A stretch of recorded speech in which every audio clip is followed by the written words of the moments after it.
Good morning.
I don't need every past 50 episodes of the Popcast on this desk. Let's put some of these away. What I do is I just keep stacking them on top of each other, one after another after another. These are all the Popcasts that are on my desk.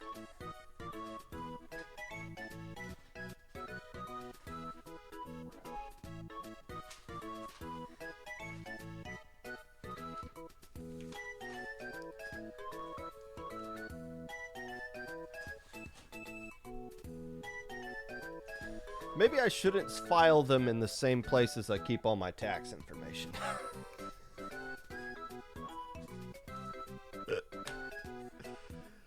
Don't need Good morning, everyone.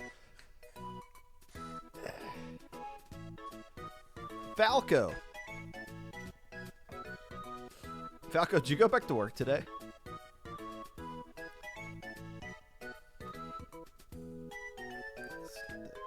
Angle of this. Notes for days. Wish I could have made low ink. Well, we're on episode 235, and each episode is one page front and back. I found that a full page front and back is essentially an hour.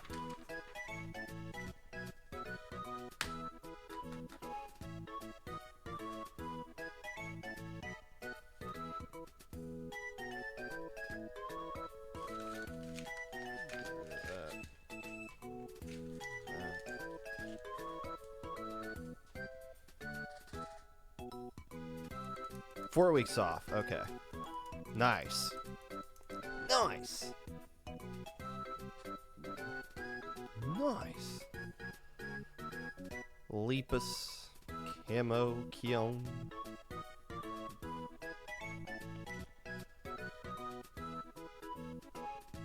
Darth Chaos feels like hot garbage. Well, our garbage stayed outside for like 3 weeks because they didn't come pick it up for whatever reason, so it literally was hot garbage.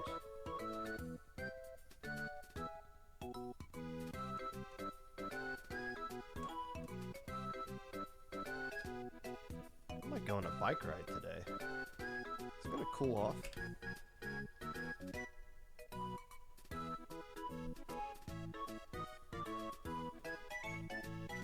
Yeah. Might just do that. You cannot get a Hoya. I don't care how many months you subscribe, Baki.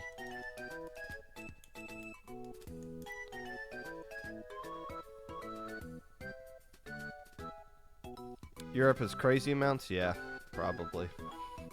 I might still be on PTO if I lived there, but 4 weeks for being the dad is pretty good. I told my mom you're only getting a week, and she was like, "That's great. That's great that he's got something." I was like, "No, that still kind of sucks."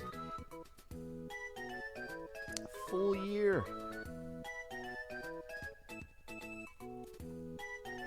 No, I got 6 weeks. 6 weeks was great. We're gonna have a baby every year just so I can have 6 weeks where I don't go to work. It was awesome. Oh, 3 weeks at 40%? Well, that sucks. Never. Well, I don't know. It's just nice not to go to work while you have a helpless sack of potatoes growing in your house, crying every other minute.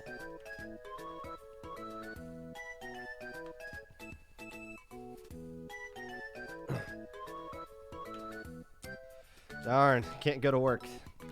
Having another kid. Sorry.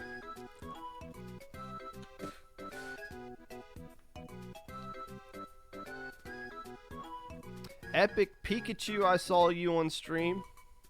I saw you doing work on stream. On Saturday. Putting in that work.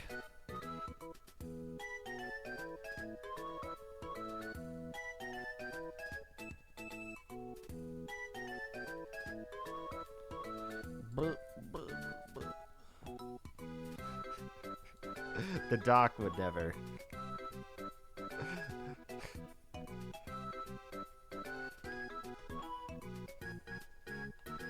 The doc is like a shiny Pokemon. Like you just see them show up and you're like, oh, oh, oh. And then you just won't see him ever again. Just random appearance. What if the doc is like 9 whole grains? Just like that's his alt account. Like whenever he just like is watching something and he just doesn't feel like, I just want to add something, but I don't want people to know it's me. I'll just make the doc account. That could be it. I think we unmasked the doc. That might be it. Hello, Fox. 180,506.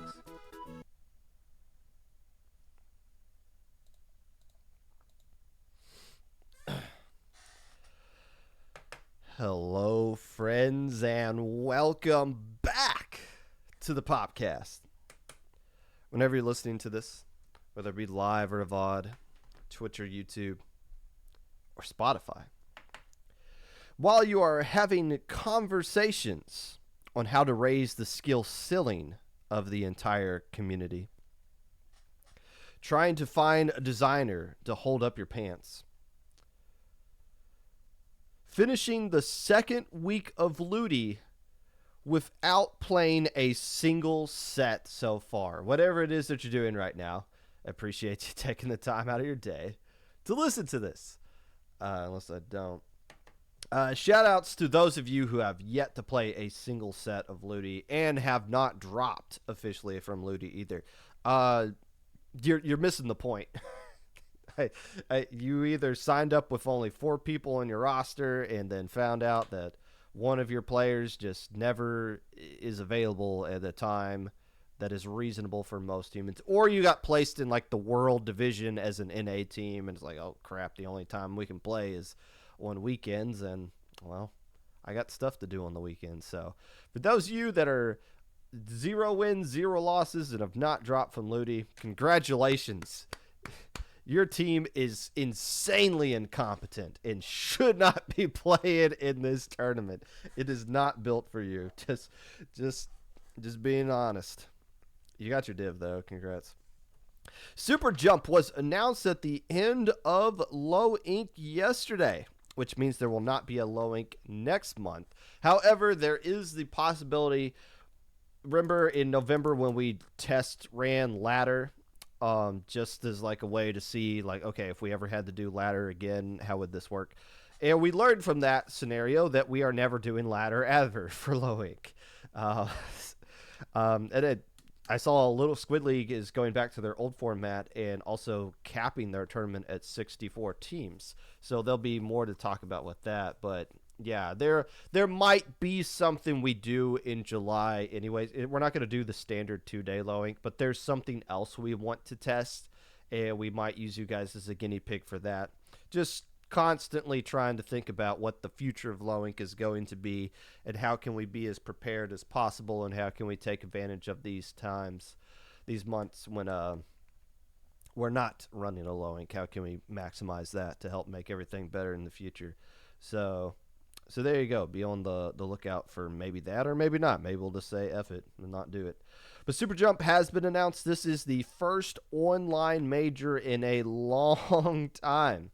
In fact, I think aside from like tournaments, Kyo or Chara or a Mode Cup or something like that, this is the first org major tournament to be run since the community guidelines have been posted. And as the months and weeks go on since the guidelines were posted, we're learning so much about how nobody in Nintendo of Europe or nobody at Nintendo of America really gives a damn about what we do. Like I'm getting the sense that like we can pretty much do anything we want as long as we don't go out and be like Low Ink sponsored by Pornhub. Nobody's gonna care. In fact, it's been hinted at that some people have been told directly, don't apply for a license for this because you're just giving me more work to do. So just like keep doing what you're normally doing. So there you go. Super Jump is back. And by the way, Super Jump doesn't violate any rules anyways. We looked back over the prize pool. Like you can give out a lot of money without being a licensed event. The only thing we would blow past is the amount of players you can have sign up for your tournament, but we do that every month with Low Ink anyways. Like, there's so many tournaments that violate the over 300 or under 300 guideline, and that's like the only thing Super Jump's really going against. So let's just do it. There's nothing stopping us, so let's just do it. So Super Jump next week.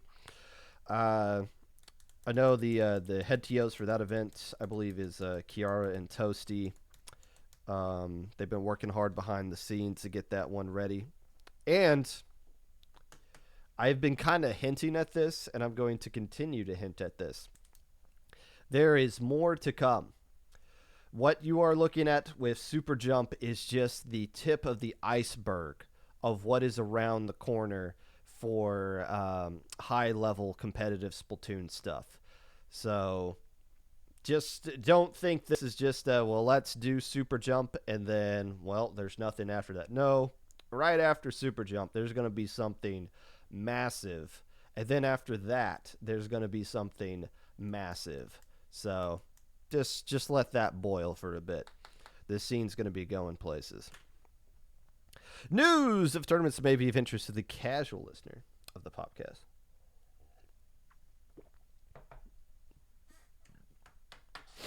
Proving Grounds is going to be on Sunday and not Saturday. Originally, we were going to do it on Saturday, but the charity tournament benefiting organizations that benefit people of color is going to be on Saturday. They announced that, and we were like, even though we announced our event first, let's not try to stand our ground and compete with this. Let's move our tournament to Sunday because there's nothing going on Sunday. Let's get out of the way and let them have Saturday. So 2 tournaments this weekend. Saturday, the charity tournament, and the Proving Ground on Sunday. Play on both of them or watch either one of them or do nothing. Nothing is also a completely viable option with that as well. Today we are going to be recapping Low Inc., Swiss, Gamma, Beta, Alpha, all that good stuff. We're going to be looking at all of it as we usually do here today on the Popcast the day after Low Inc. As always, if you want me to actually acknowledge what you're saying in chat, leave a highlighted message and I will go back and read it at the end of the segment. Otherwise, I'm just going to assume that you are a typical idiot in chat as I typically have, which is fine. Nothing wrong with being an idiot in chat. Unless there is. But first.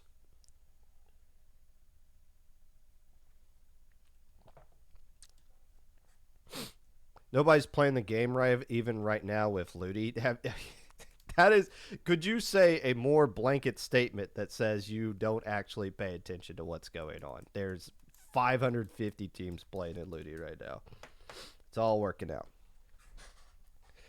In January, I made the prediction that we will hit the doomsday low Inc.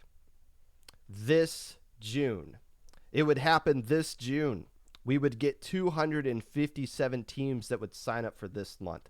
The reason I said that was because last June was the highest ever team count as far as players that would play. As far as last June was the biggest low Inc. of all time. And I thought this low Inc. would surpass that, considering how last winter had went, how everything was kind of moving into that kind of direction. Being summertime, there'd be more availability for people to play in. We did not hit 257 plus teams. Instead, we landed on 105. And when you take out the teams that got, well, that's after the teams that got eliminated for splash tags. But when you take out the teams that didn't check in or drop before, it's somewhere in like the 80s, the upper to mid 80s as far as like how many teams actually played. Still, that's a lot of teams to be playing in a tournament. And the tournament definitely does not suffer from it. I actually think the quality of Low Inc. is vastly improved when we don't have a whole ton of teams in it. The viewership was still good. Alpha bracket was insanely competitive. You still got the surprise teams stepping up. You got the fan favorite teams showing off on stream. You got Dynamo and Gluga going at it in grand finals, which is, well, that's kind of what we've come accustomed to seeing at Low Inc. Game 5s everywhere in Alpha Bracket. New rivalries formed. Great storylines. So yeah, you don't need a ton of teams to play in these things to make it great. However, you can't not ignore the fact that we have had such a long stretch of tournaments that had over 128 teams. So we needed to do 4 Swiss groups, top 32 in the single limb alpha bracket, all the jigsaw puzzle pieces to make it all work out somewhat fairly. But we've had 3 months in a row where it is under 128 teams playing in these tournaments. Now, a lot of you will point out this as the main culprit. Well, it's Ludi. Week 2 of Ludi. Nobody's going to play in Ludi. Or nobody's going to play in Low Ink while they got their Ludi sets going on. That's not... Ludi's not to blame. Low Ink has run over Ludi for years at this point, and we've never really seen significant drop-offs exclusively because Ludi is going on. Do teams skip Low Ink so that they can play their Ludi sets? Yes, and if you look over the score report, there's several teams that are Low Ink eligible that played their Ludi sets the same time that like Swiss stage is going on. But is it like 50 plus teams that like would 100% for sure play in Low Ink if Ludi wasn't going on? No, Ludi's not the problem at all. And if you were to say summertime is the problem, well, everyone's on summer vacation right now. It's like, no, because summer has traditionally been, for all tournaments, the more popular time to be playing in tournaments. When the tournaments get the most amount of teams playing in it is June and July and Christmas break. That is when you see all weeklies, all bi-weeklies, Low Ink, they all skyrocket during those times. Because people are not in school, and a good chunk of our community is in school, including college students as well. They get that time off, and they got less stress to deal with, so they can focus on what's really important in life, being good at the painting video game. So that's not really a culprit either. Some teams got banned, sure. Like, that happens every month, though. Like, we ban somewhere in the neighborhood of 3 to 5, sometimes more if it warrants a team every single month. This time around, I want to say 5 teams that were eligible for Low Ink last month got into Div 4 and got banned by that. But, like, all those teams, like, there was no way we were going to let Zestfest play again or... Howdy like they've just been in alpha bracket too long, and it's just like and they've been popping off in other tournaments, so it's like there's nothing left for you guys to prove. It's going to be 5 months to watch all of you play Low Ink to try to win it each individually, and trends have shown none of you are actually going to do it because you play better in other tournaments outside of Low Ink when there's not as much pressure on you to actually try to win it. So the banned teams, yeah.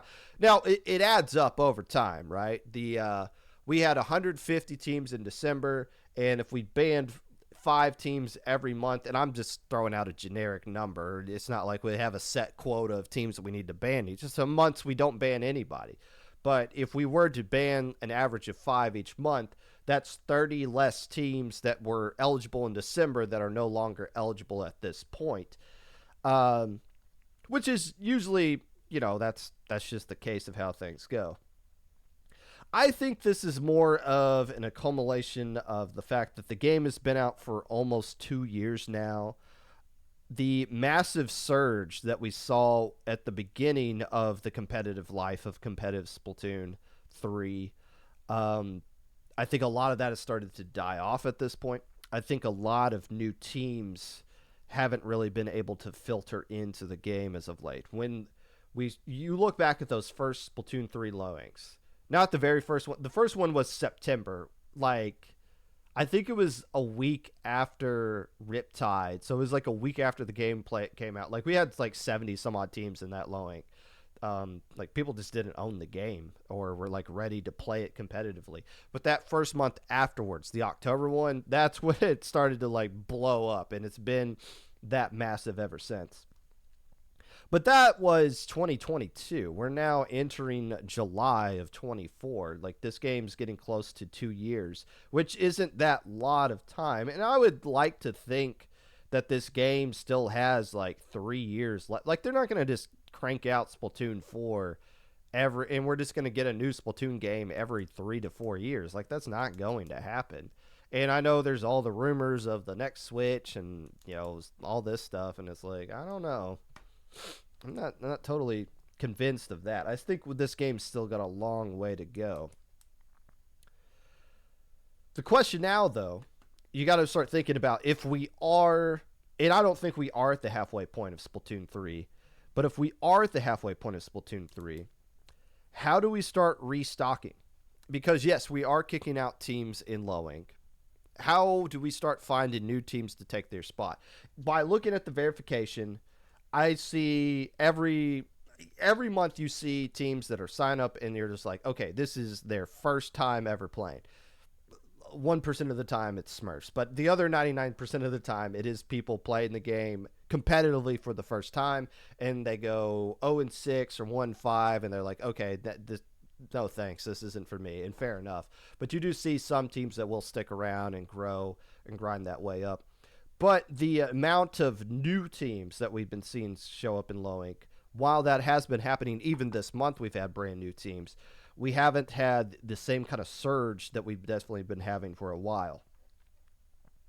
So how do we go about restocking? How do we go about finding people who, A, don't even know competitive exists, and B, convince them that, like, hey, this is something you might be interested in. Why don't you give it a try? That would be a question Low Ink staff is working on. I already posed that question to Low Ink staff today, but then we got sidetracked talking about time zones, so who knows how productive the chats are actually going to be. But that's going to be something we're going to be working on this summer, is trying to figure out how can we extend our reach to people who don't know competitive even exists, and get them interested in, like, hey, maybe even consider watching this tournament. Like, you might not even know what's going on. This might be something of interest to you. How can we market our tournament to people who would be interested in competitive? That is something we're going to be working on. I like this format more, though. The Swiss into double elimination. Oh my gosh, I love this format so much better. it's so much easier to run. It's no secret the players like it better as well. And 105 is not a bad number. That is a lot. That is a lot. That's about 450 to 500 players playing in a tournament. That is a massive number. That's not to say the bigger tournaments are something like I absolutely hate. I think the scene as a whole benefits from a bigger low ink, even though I feel like the quality of the tournament does go down a bit when you get to the massive number of things. But it's just so much easier when the tournaments run the way that it is right now. Nobody was in help desk in round one. Like, nobody came to help desk in round one. That blew my mind. But when you think about it, okay, the teams that don't do their splash tags, we get rid of them. Everybody that's playing now is experienced. They know what to do. Like, help desk was a ghost town, and that's great considering low ink help desk is usually where you guys just watch for entertainment. So that being chill was awesome, and being easy to run.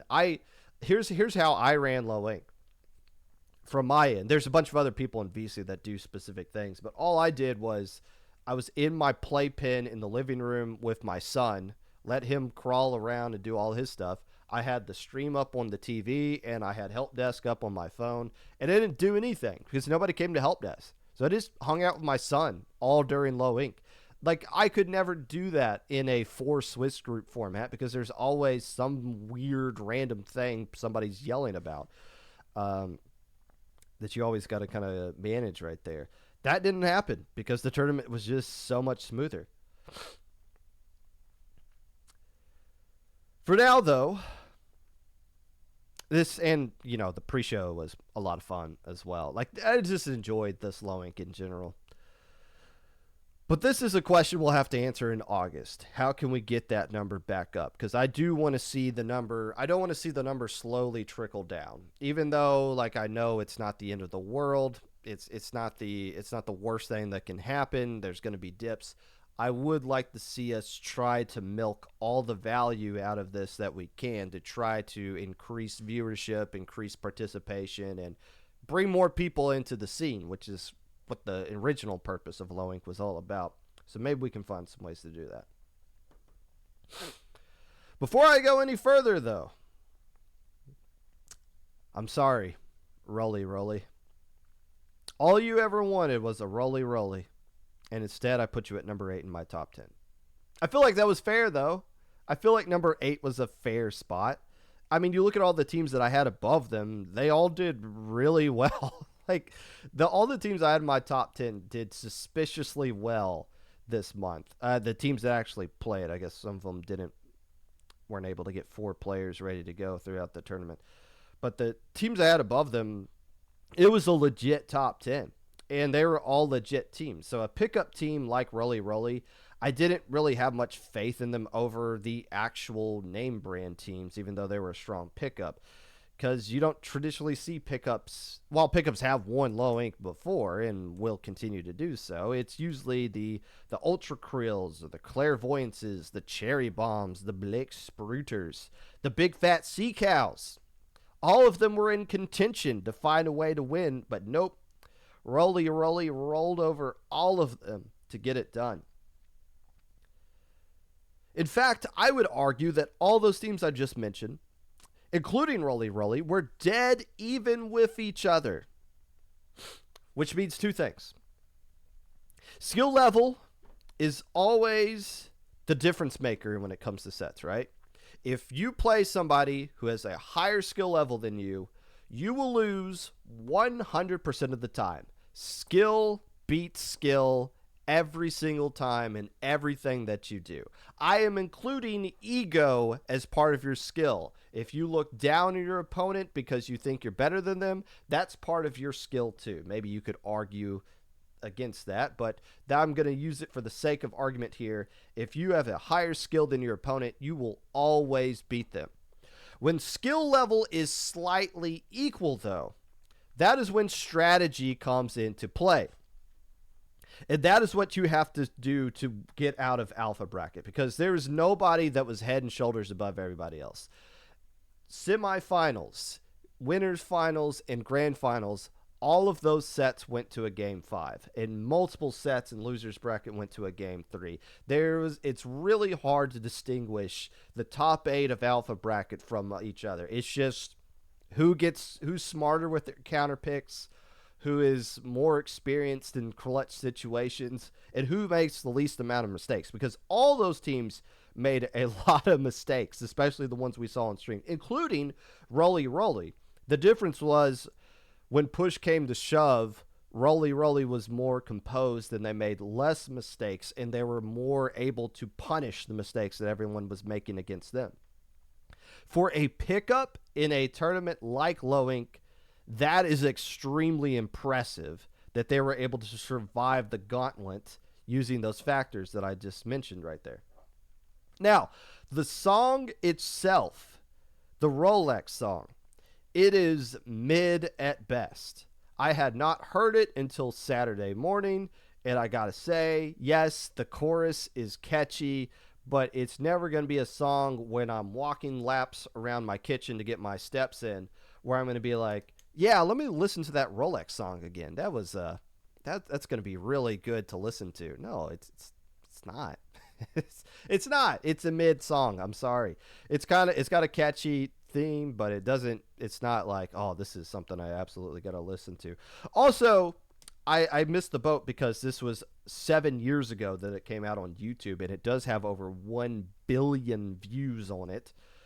But what trips me up is that I wasn't alone. None of the commentators we had on this weekend knew what this song was. The only person who knew what this song was my wife, and she only knows about it because she's a TikToker, or at least is until it goes away. So she knew what it was, and I didn't, but nobody else apparently knew what it was, even though it's a 7-year-old song. There's a lot more to say about Roly Roly and other alpha bracket teams later, including the Dynamo and the Galuga Talk and all that good stuff. But I always say I offer apologies. And while I don't think it's out of the realm to think that Roly Roly at number 8 was unfair, I think it was totally fair. You won. There's more to say about you guys as well coming up, so don't feel bad about it.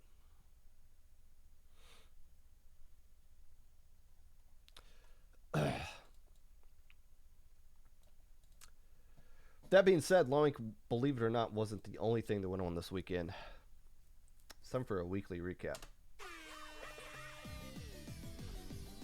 Turn the page. Paddling pool number 272 took place on Wednesday. It was won by Frutella with Punchy on it again. Goat finished in second place, and Mango Heck Mech rounds out your top three. Nicely done, Europe. A good week for Europe. Not only did you win Low Inc., but you actually won your own tournament for once. That's right. America dominated paddling pool number 271, and then Frutella said, nah, we're going to win this tournament for the 200th time. They came back. Europe sweeps the podium in their own tournament. Number 272, nicely done to them. Later on that night, SOS number 152 took place. It was won by Triggerfish Zone Supremacy. Denny's Regulars took second place, and Harshy Has a Beautiful Smile rounds out your top three. I can already hear it now. I didn't see it, but I can hear it. I can hear it in my dreams. But Pop Gun, how come Triggerfish Zones got Div 3 if they're going to win SOS? And my counter argument to you is, look at the resume they had at the beginning of the month when seeds came out. If they had told us in the future, 2 weeks from now, we are going to win SOS, maybe they would be Div 2, but they didn't. We can't predict the future, guys. Nicely done for them, though. It was a quality win against, I believe, Denny's Regulars. They're Div 1, right? No, they're Div 2. Who cares? Divs are stupid. Hammerhead was won by Unknown. Mako Bracket was won by the Big Fat Sea Cows. And the Lantern Bracket was won by Check This Out. Check out this awesome move. Yeah, okay. Glaze Gauntlet number 2 came out of nowhere Saturday to be played on Sunday. It was won by Atomic on Shrooms. Zap Zarap finished in second place, and Oro Jackson rounds out your top three.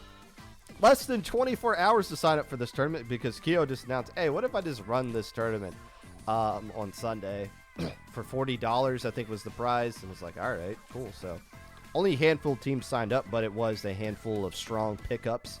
No actual teams. Maybe this is the point Sam was trying to make earlier, but we'll see. We'll see what Super Jump kind of produces as far as strong teams coming out for that one. Ludi recap the top 5 matches as far as I think are concerned from Ludi this past week. In Div 8, the Shark Bites got a 5-4 win over Snowfall. In Division 4, Team 7 got a 5-4 win over the Howdy Hat Pirates. Division 9, Shake got a 5-4 win over Squid Fellas. In Division 7, Infinity got a 5-4 win over Onigiri. In Division X, Shush got a 5-4 win over Healthy Diet Food Groups. Almost a first sweep on that one. They get the dub. Stat of the day. Last season, Division X produced a grand total of 1 match that went to a Game 9. Most of them being 5-0s across the board right there. This season alone, already in Week 2, we have a combined 3 matches that went to a Game 9. 2 in them involving Shush, a Game 9 loss to Monsoon, a Game 9 win over Healthy Diet. I believe Monaco got a 5-4 win over Frutella as well. So Div X, for a change, is actually somewhat competitive. Imagine that. That was your weekly recap. Sponsored by watches in general. Just wristwatches. They don't have to be anything. They could be, a Rolex, or they could just be one you get at the store. They all tell the same amount of time, and all of them are never going to be as accurate as your phone. So wristwatches are really just obsolete unless you're wearing it for the purpose of looking better when you dance. So if that's the case, today's sponsor of the weekly recap goes out to wrist watches in general.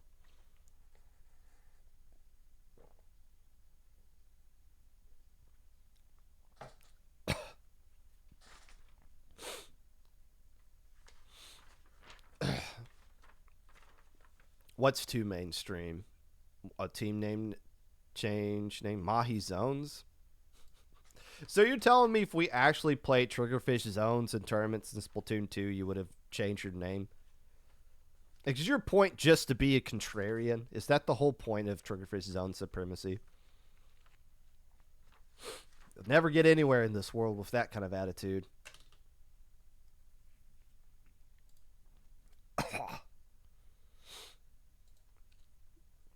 Winners. Move the arrow, Popgun. Winners from the Swiss stage of Low Ink.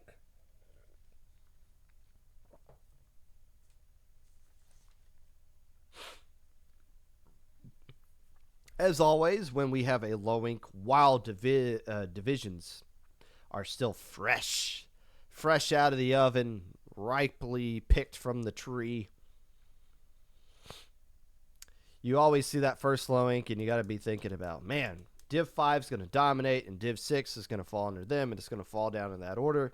And then you quickly realize, oh, wait, divs don't mean diddly poo at all. They mean nothing. So we like to point out the teams that are under divs by the Ludi Seating Council, whoever's on that, and how they were able to rise above the div that they got right there. So winners from the Swiss stage. Let's give a shout out to Lemon Cider, getting a 5-4 win, or a 5-1 record on Saturday, getting key wins over Skybreak, Mystery Machine, Inkception, Inked Under, and Non-Binary Fuss. A new team / not a new team, who knows? Who absolutely knows? But Lemon Cider, which doesn't sound that disgusting. We've had some gross team drink names in recent months, strawberry soda included. Lemon Cider doesn't sound that disgusting. They made Alpha Bracket. Nicely done to them. Inked Under went 4-2 in this tournament, getting Q wins over the Villain Academy, Splatoon to Trans Pipeline, Eternal Oblivion, and October Rift. Those are all some very quality wins for Inked Under. They are a Division 7 team. They went 4-2 in this tournament. Nicely done for them. They qualified for Sunday smoothly. Sonora and a bunch of other letters after Sonora that I would not even begin to mispronounce. Sonora went 4-2 in this tournament. They got Q wins over October Rift, Pocket Full of Mayonnaise, Rewind, and Bagel Time. Would you put a pocket full of mayonnaise on a bagel? Like, we're getting close to where we can have like a complete breakfast with all the team names that sign up for this. Chase it with some lemon cider. But Sonora, they went 2-4 when they played in Low Ink back in January. They made gold bracket of Little Squid League number 40 and 38. So they are moving in the right direction. And after you finish your bagel, you can eat some Doritos, mainly the Teletubby Doritos, who went 4-2 in this tournament. They got key wins over Blood Inc., Pocket Full of Mayonnaise, the Villain Academy, and Cephalo Squad. Teletubby Dorito is a Div 6 team that qualified for beta bracket this time around. We'll talk more about them when it comes time for beta bracket, obviously. But I won't spoil it. We'll talk more about them later. The Wagon went 4-2 in this tournament, getting key wins over Distrafort Acted, Red Velvet Sea, Devoradoras SP, and Celestial. This is the team that went third in Gamma Bracket back in January. This time around, the Wagon was able to wagon on down the road and improve from what they did back in January almost 6 months ago. The Whip Rays went 4-2, getting key wins over Bracket Reset, Squidest, Big Tommy and the Splats, and Jetlag. Back to Alpha Bracket, and please, Whip Rays, stay there. Stay there. I know opponent win percentage has screwed you guys over a couple of times, but no more. No more of anything below Alpha Bracket. I know I shouldn't be putting expectations on you, but I'm doing it anyways because I'm tired of seeing you guys in anywhere but Alpha. So there you go. Jetlag went 4-2 in this tournament, getting key wins over Solid Snakes, Splat Season, Magical Cure Love, and Nightmare. If you watch, excuse me, let me drink water here.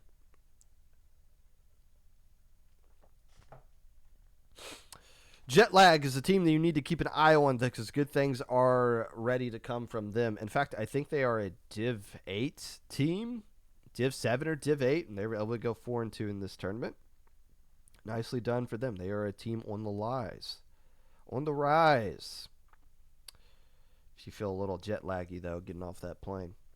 Squid Est went 4-2 in this tournament, beating Drum and Bass, Gonk Pedals, Anaki Rainbow, and Hanu. Now, I talked to, I believe it was the captain of Squid Est at Low Tide City, because I used to call them Squid EST. I thought they were confused about what time zone they were in. But no, that is not the case. It's just pronounced Squid Est. And I forget what the pun is of Squid Est, but it's a pun, not a time zone reference. We learn things when we talk to people. Splat Scad Black went 4-2 in this tournament, getting key wins under Undersea Spectacle, Determination, Peace Strikers, and No Paint that was able to play this one. Squidus, a Latin pun. Thank you. I knew it was a pun. I just forget what it was. Splat-Scad Black is one of 3 Splat-Scad teams. There's an orange and a yellow team. There might be more, but those are 3 teams that played in this low ink. Splat-Scad Black did the best of all of them, making alpha brackets in their trip to thing. And they are the CCA folks are lighting up in chat, so they must represent some college that has 3 teams playing for them. What university are they representing, if you could be so kind to tell me that, while I give you guys the best winner from the weekend as far as Swiss is concerned, so maybe just Saturday. Shout outs to Kiwi Ice Cream, who went 4-2 in this tournament, getting key wins over ASC Ninja 0 or O. They beat Bash, beat Solid Snakes, and also got a win over the Peace Strikers. Nicely done. Getting their first alpha bracket is Kiwi Ice Cream. A big surprise for them and a big glow up for them in the right way. Another team named after food. They get the job done this time around.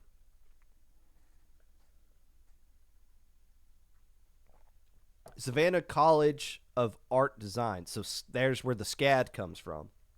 Splat SCAD. Art and design. Well, there you go. There's nothing more arty or designy than Splatoon. Sofa King, this was our first alpha. No, it's not. That's not true. Is it? Was it able to attend this time but eager to repeat in August? There's no way. Sofa King wouldn't lie to me.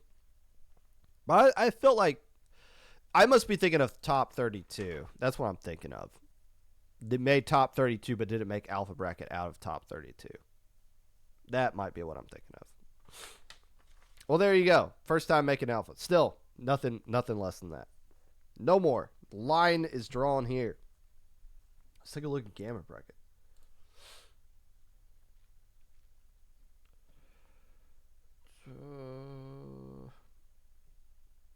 F11? Yes. Let's look at the screen. YouTube says goodbye to the idiots in chat. So, if you're wondering how can there be a bye in Gamma Bracket, it's because we reach out to teams last minute. Sometimes somebody drops and we got to move everybody up. And then sometimes we find a team that's got 4 players ready to go that wasn't planning on playing, and sometimes we can't. I have never been involved in those things. I have never helped out with day 2 check-in. The JPEG always handled that, and when JPEG went away, it was hoeing and brush. So I have no idea how that process works. I'm sure it sucks, but that's how you end up with only 15 teams when 16, and there's a bunch of people on standby. But so be it. The Night Logic did pretty decent in this tournament. They finished second place, obviously. Before we get to them, though, I got to give a shout out to Insomnia Gang.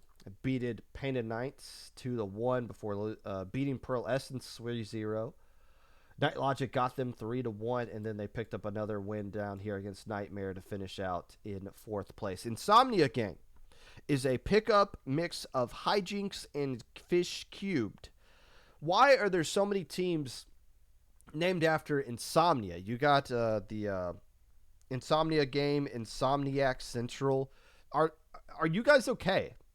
like, are you guys genuinely having problems sleeping? Do you need some melatonin? Do you need somebody to sing you a goodbye lullaby? Like, you guys need to get some sleep here, all right? We can't have this many teams not sleeping. There's got to be something we can do about that. You're still doing good in low ink, though. Meow's the Chance deserves a little bit of a shout out here. They made the losers run a Gamma. They lost to Hibiscus in the first round, and then they beat Death Wish, Honor Bound, Pearl Essence before losing to Hibiscus yet again, so they finished tied for fifth. Meow's the Chance. We talked to them in the pre-show on Saturday. They are a team from OCE. And speaking of lack of sleep, when we talked to the player from Meow's the Chance, they seemed extremely drowsy at 3 a.m. when they were getting the start. And I think we kind of screwed them over by putting them on stream round one of Swiss against Big Tommy and the Splats. They held their own, though. But nicely done to them as another team that's kind of sleep deprived playing in this tournament. Nightmare. We've talked about them a little bit before. They got a first round win against Death Wish before Hibiscus knocked them out. Beat Rewind, Cephalus Squad, and then Insomnia Gang did them in round 4. Nightmare is a team that is on the rise. I mentioned them before on Friday as a team you need to keep an eye on because they're going to be eventually one of those future alpha bracket regulars. Obviously, they got some ways to go. But this is the right step in the right direction and doing good in Gamma Bracket, which they did. Hibiscus is the team that finished in third place. Did pretty decent here. A couple of wins along the winner's side against Meow's the Chance and Nightmare. A couple of wins on the loser's side against Meow's the Chance again. How do they keep playing them so frequently? I guess that's... Oh, they played them around 1. Okay, so it is caught back up to them. Beat Insomnia Gang as well before the Night Logic did him in 3-0. I want to say Hibiscus has made Alpha Bracket before, but how I just butchered the whip race thing, they probably just made top 32. But they did make third place here. They do have a trophy, a bronze medal in Gamma Bracket of low ink, so nicely done for that. For the two teams that made grand finals, and this is a rematch of winners finals, and it didn't really change that much. Magical Cure Love beat the Night Logic 3-1. The Night Logic has been a team for a long, long time. And I want to say this is the best they've done in low ink, although I wouldn't be surprised if they had made beta in the past or like had won maybe like a Gamma Bracket or something. They've just been around for so long, it's hard to remember what their history is specifically. But I will say this, they did the best that we usually see number 1 seeds do. Number 1 seeds. Now, since they had the bye, they got to avoid the curse of losing to the 16 seed. So maybe that set them off on this path of where they just beat up on everybody. But they couldn't get the job done against Magical Cure Love. I got to show you guys this team name. I have beef with this team. Magical Cure Love Shot. The problem with this team is, as I was seeding them for low ink, and I tried to like do the Control F search to like look up a team. I kept having to look up them to like re-look what their information is because I'll seed them and then like 2 days later I'll forget about them, so I'll go back and like reseed, like look at them. I can't search their name because they got this fancy little A, the at for an A. So it's like I can't search your name. I can't just search M's and you can't search for ats or whatever. So a few days later, I realized, I'm just going to search for Gical, and it's just Gical, and that makes it a lot easier. But you're getting too cute here, Magical Cure Love Shot. Let's tone it down. Let's get these hearts out of here and all these stars. Let's make it easy for us to search for you. And I'm going to have to because you guys won Gamma Bracket, so it's proof that you guys are good. You got a bright future ahead of you. So I'm just going to have to get used to searching for Gigacle, I guess, from here on out. Whatever. Congrats on winning Gamma. Let's look at Beta Bracket.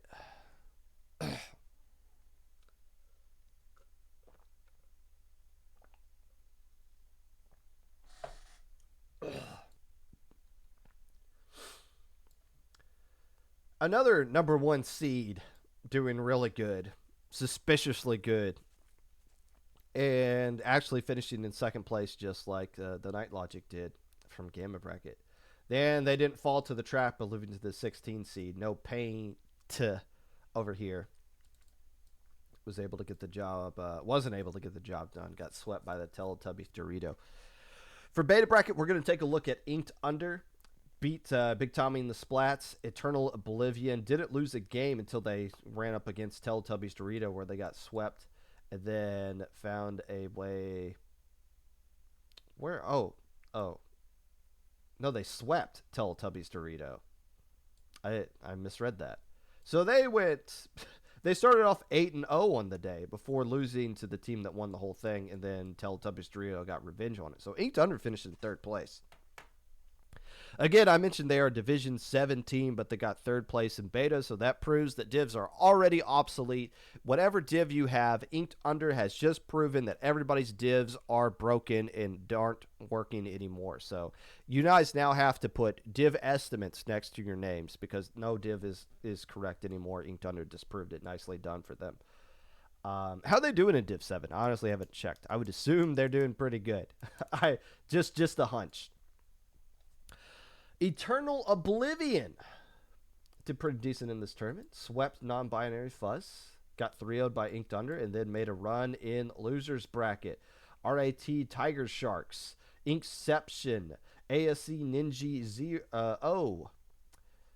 All 6-0'd all of those name brand teams. And before the Teletubbies Doritos did them in. Now, Eternal Oblivion is another one of those teams that I said you need to keep an eye out for. They're going to be at Alpha Bracket regular in the future, maybe sooner rather than later, because they did pretty good against some quality opponents right here across the board.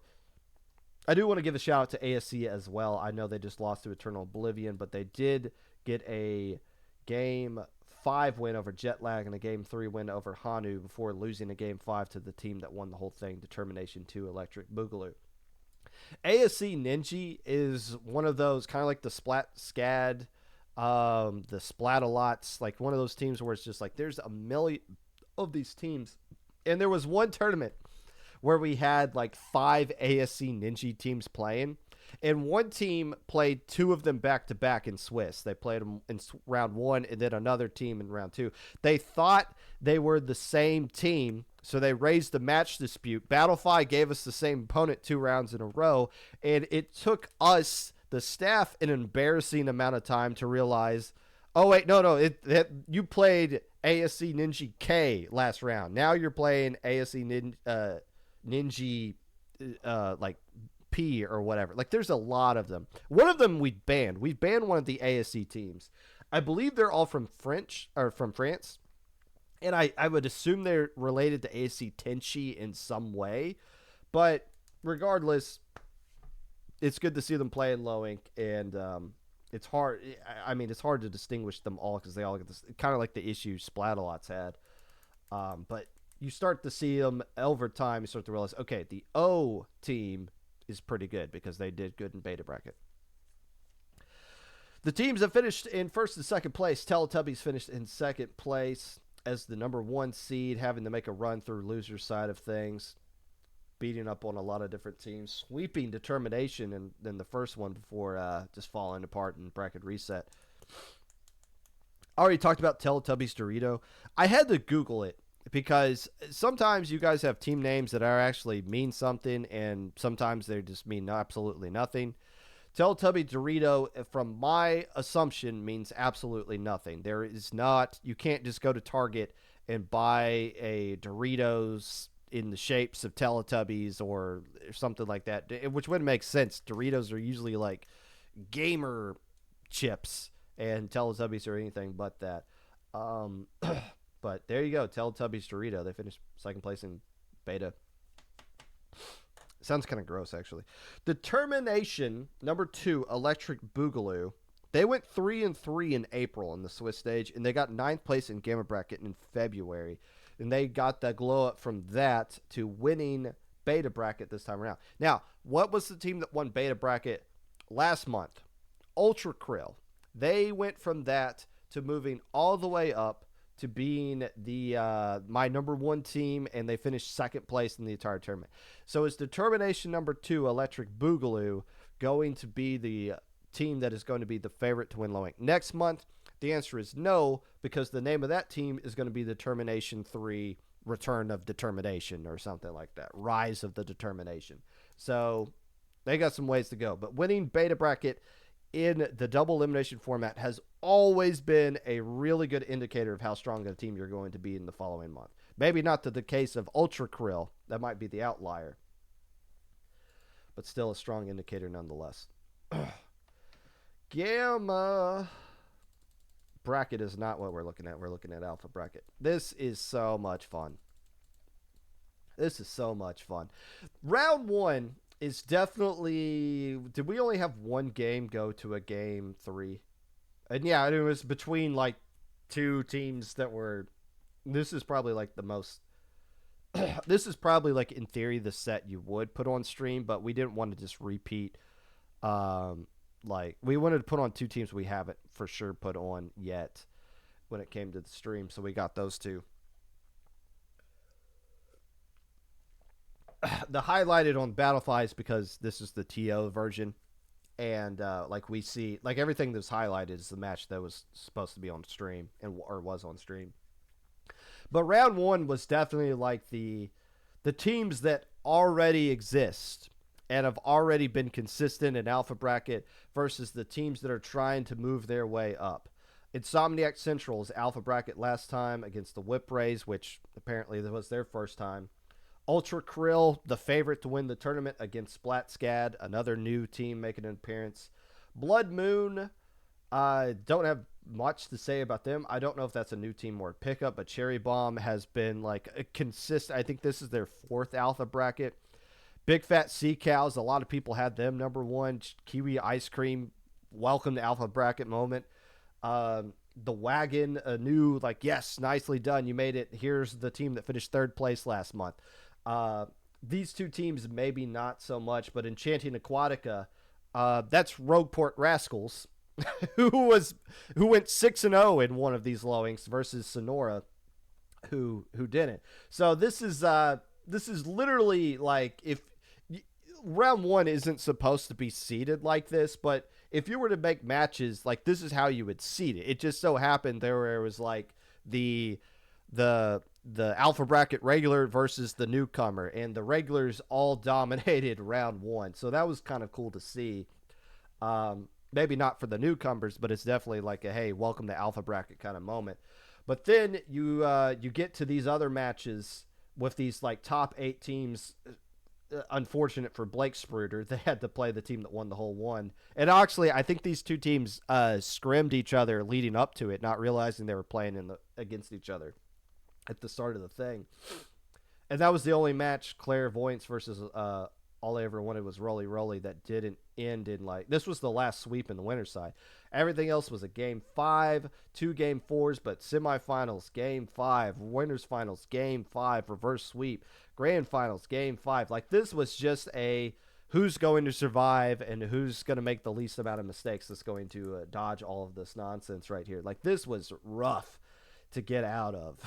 and we streamed the one match that wasn't super competitive.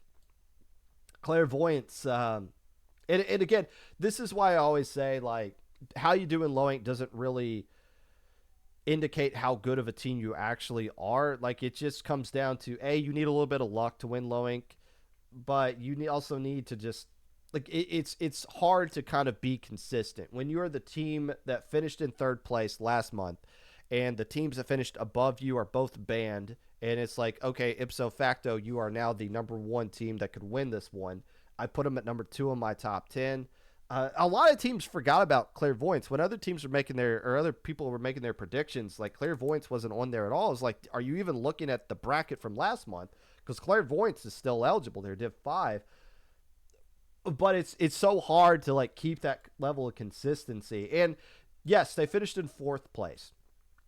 That doesn't mean they're worse. That doesn't mean like, oh, well, we did worse than last month. No, they've still improved. It's just everybody else is improving as well. Insomniac Central lost in round 1 of losers in alpha bracket last month, and they went all the way to pushing Ultra Krill to a game 5 in losers finals, taking 3rd place.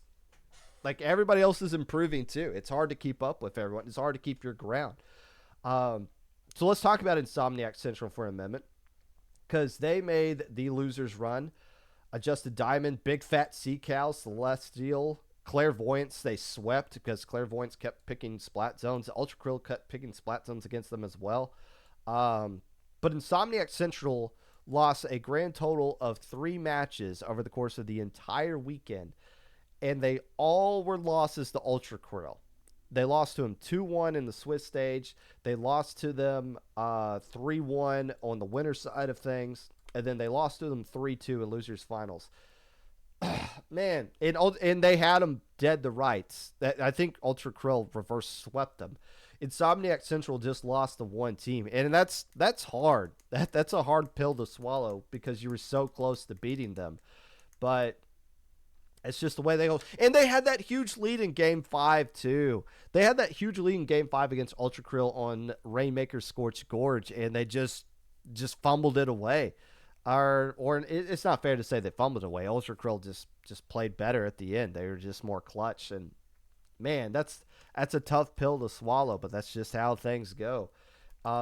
This is the beginning of a rivalry right here. If these two teams play again next month, you're going to want to keep an eye on that because I guarantee you Insomniac Central is looking exclusively at Ultra Krill and how to beat them. It reminds me of when Destiny Troops played Xanadu. In the first 4 times we played Xanadu, we spanked them, and they were just like, oh, this is a cute little team. And then they slowly got better, and then it was like, okay, these guys aren't that cute anymore. And then they started beating us. And then they play us in the finals of SAC, and then they beat us there. And then it's like, man, how did we let these guys get that much better than us? Well, they added Neo from Persistence. That's how they did it. But still, this is the beginning of something special. And this is I know my webcam's kind of blocking it here. This is the beginning of something special between these two teams. And Ultra Krill this is not the team they want to play. Like, they're not going to be saying, oh, good, we beat them 3 times. I really like to play them. No, Insomniac Central is going to be pissed off the next time they face them, and they might get the upper hand. It'll be a match you'll definitely want to keep an eye on if it ever happens again. Let's see. Celestial, Cherry Bomb. Here's the thing about them, and I kind of mentioned this last week or last month. Losing round 3 of winners is usually just like you're just done. Like, you're just losing from the tournament. Like, I think only one team has ever won the tournament after losing. It has ever won Alpha Bracket after losing round 3 of winner's side. The problem is, and it happened exactly to Celestial and Cherry Bomb, both went to a Game 5, both lost a heartbreaker in Game 5. And what did they do? They ran into a team that was on a winning streak. So they're coming down here for losers for the first time after a heartbreaking loss versus teams that are steamrolling and got so much momentum built up. Insomniac Central just beat the Big Fat Sea Cows, one of the best. They might be the best college low-ink team of all time at this point. Clairvoyance hadn't dropped a game, knocking out the number 1 seed technically in Chanting Aquatica. So yeah, like Celestial and Cherry Bomb, like this is just trap games. And this is why historically we do not see teams win these matchups. I think it's like a 40% win rate of teams losing round 3 and then winning round 4. Like they historically lose these, and you can see why when they go up against the teams that they went up against here. We talked about Insomniac Central. We talked about Clairvoyance. All that's left is Ultra Krill and Roly Roly. Ultra Krill we talked about how they escaped. Like, they just flat out escaped Insomniac Central. But they also got to be wondering, we were so lucky to get rid, well, not lucky, but we were so able to find ways to get past Insomniac Central so many times. How did we not put Roly Roly away? They had them 2-0 in winners finals. They couldn't beat them there. They had them pretty much beat in grand finals as well. Like, they were about to force a bracket reset in that Game 4, and then for some reason just pushed on the basket, got a little bit greedy and pushed, when they didn't really have any clams to follow up, when they already had the lead and the clock was ticking down anyways. They ended up getting 3 players down. Their edit has to retreat, and they give the other team control of mid, able to build up specials, and here's a free power clam on top of it. Just a mistake, and the tournament was over after that game 4. In that game 5, yeah, Ultra Krill had the counter pick of game 5, and I think Mahi Zones is probably a smart pick, but like it didn't matter because it was such a crushing loss, and it's just such a hype moment for Roly Roly. They can just keep rolling on down the hill, and they just steamrolled and dominated that game 5. They got wiped out on the zone, and they still won. That's how much control they had of everything. So Ultra Krill, this is still a huge glow up for them. But chances come and go, and they don't really ever come back. Zestfest was lucky enough to get 2 chances at grand finals. There's been other teams that have gotten 2 chances at grand finals, but most teams do not get a second chance.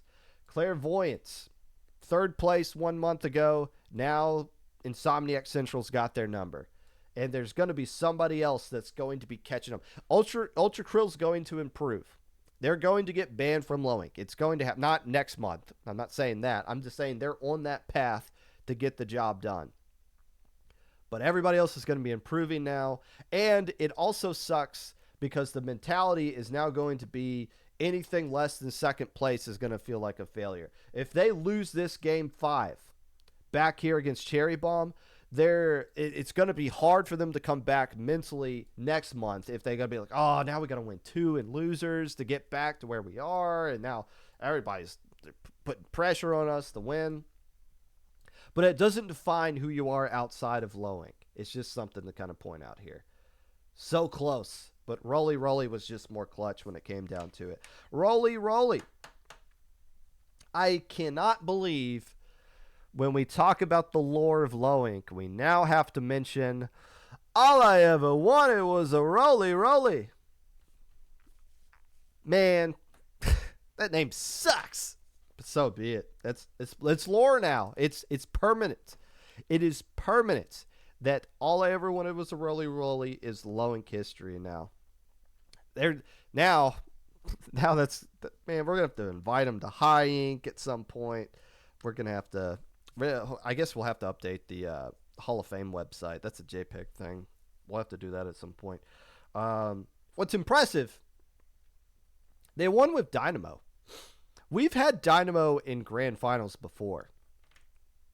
I remember back in the team that Wug and Turd were on back in 2020, the team that lost to the Blue Ring Kraken in November.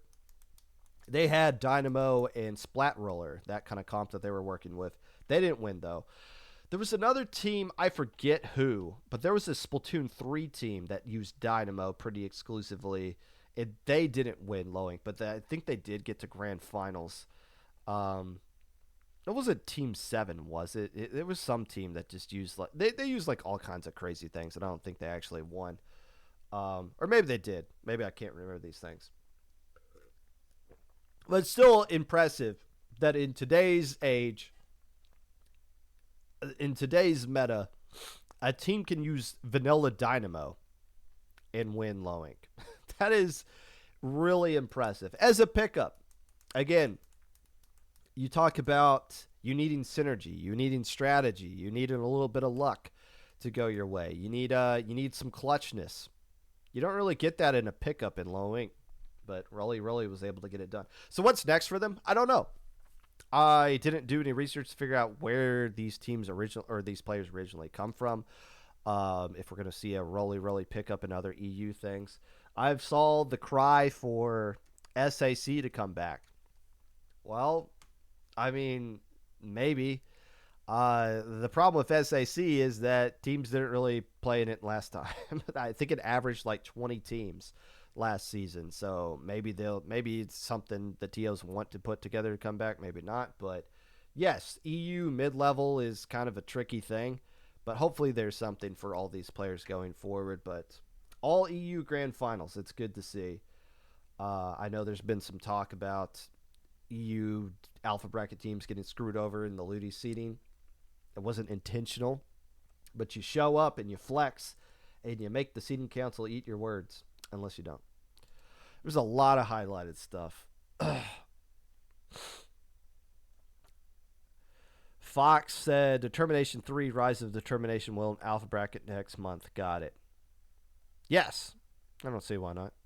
Ancient Wings. Fun thing to note. I like fun things. IC played all of Low Ink entirely coolerless. Oh, Insomniac Central played all of Low Ink entirely coolerless. We usually play with a bubble too, but our junior player couldn't play over the weekend. Intentionally coolerless. Fair enough. I mean, if I know cooler isn't like the funnest thing in the world. If you don't have somebody who wants to do pencil or wants to do zap. I mean, edit's pretty cool. I like doing edit, but yeah, if you don't have a player that wants to do it, so be it. Still pretty impressive. Snowy McDuck. We played day 1, round 6 versus Blake Spruter. Scrimmed them as a warm-up, then immediately faced them in alpha round 1. Wait. You played them in round 6? And you played them in round 1? Really? That should not have happened. Round 1 of alpha bracket is supposed to be... Round 1 of alpha bracket is supposed to be 2 teams that hadn't played against each other. Or from like a different Swiss group. No, they did. It must have been because somebody dropped and then like the seeding got mixed up a little bit there. But you weren't supposed to play like another team from the same Swiss group. You were supposed to play someone from a different one there. That must have been like a weird seeding issue. Sayailis. We fought Insomniac Central as warm-up for Saturday as well. Are you on Ultra Krill? I guess you are. You're the edit player, weren't you? Sam said Insomniac Central or Insomniac is the team I coach. I saw you in chat saying like they would be pretty good. And they're not a team I considered just because they didn't do well in Alpha last month, but obviously they're going to be on everyone's radar right now. So there you go. If we aren't banned by August, we're splitting Alpha in 2. Okay, you say that. You say that. If you're gonna write a check, you better cash it. But yeah, Ultra Krill's pretty good. I would buy into that. 2 months is a long time. Put some respect on Dreed's name. She's an insane Dynamo player. Who didn't put respect on Dreed's name? Who did that? Ultra Kill's captain. Nicely done. All right, we're done here. Camo, that is Stockholm. No, you're not supposed to enjoy playing Zap. You're not supposed to. I'm the one who decides what is fun or not, and Zap is not fun. Although, I will say this, there's nothing more fun than winning. So, if you're winning, then it's allowed. But if you're losing, then it's not. Winning is one of the most fun things you could do on planet Earth. Let's go to Bran. That's the end of today's episode. If you'd like to be a part of the Popcast anyway, feel free to reach out my socials, Twitter, Mr_Popgun, Discord Popgun, hashtag just straight up Popgun, YouTube at 25Popgun, Twitch at Popgun25, Anchor.fm/Popgun. Get vaccinated, stay safe, sign up for Riptide, book your flights early instead of waiting. You'll get a better deal. And I don't know. Have a good day. Let's go with that.